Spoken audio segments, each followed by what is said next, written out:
But first to another infrastructure project that's not only behind schedule, but is looking like it might never be completed.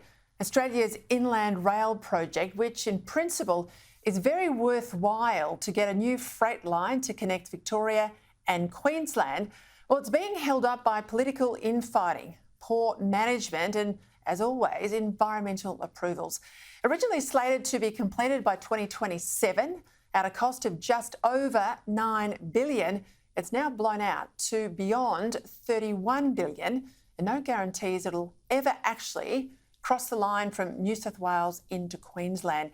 Joining me now is the man who basically created this project when in government, but of course now they're in opposition, Shadow Veterans Minister Barnaby Joyce. Barnaby, I know how passionate you have been most of your political life in the Senate, then obviously in the lower house about the Inland Rail.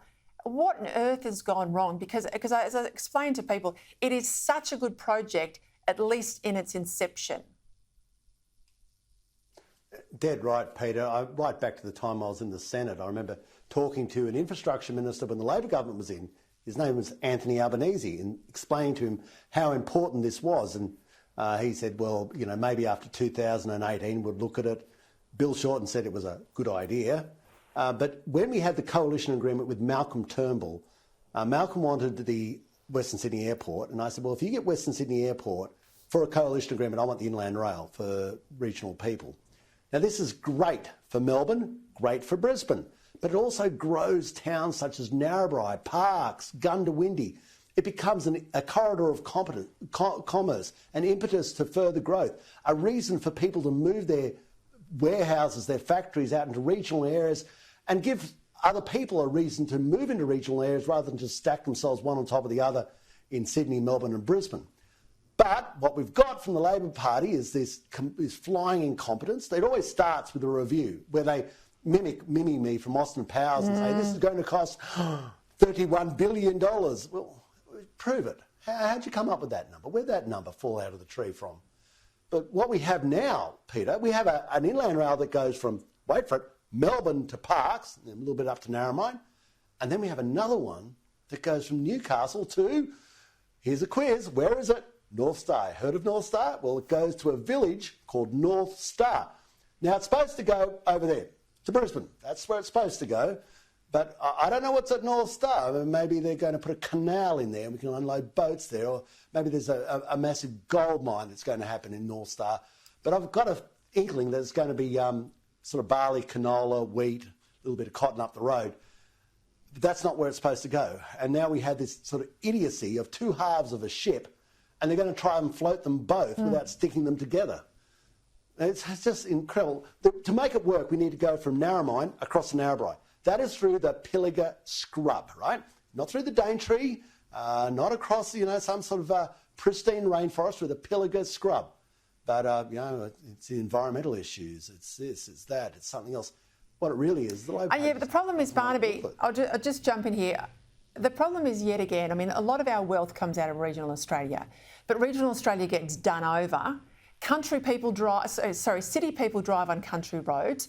People in our capital cities should care about getting all those big road trains off our country regional highways onto these freight lines. It's good for commerce.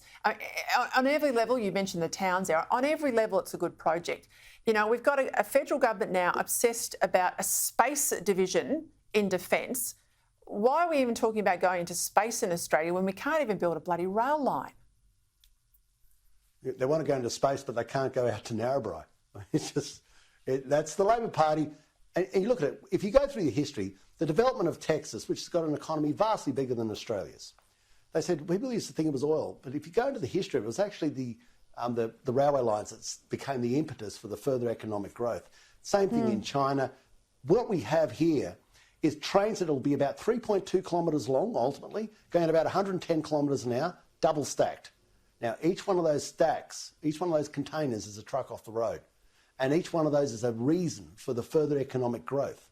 And, you know, this is what we've got to do. And I say to your listeners, look at your shirt. Your shirts come from overseas. Your ties come from overseas. Your phones come from overseas. Your television's from overseas. Somebody somewhere must be putting something on a boat and sending it in the other direction for those goods to come in. and they are in regional Australia. That's your coal miners, your gas, your cotton, your cattle, your grain.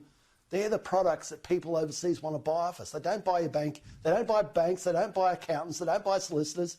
They buy cotton, coal, beef, iron ore, gold, wool, mutton.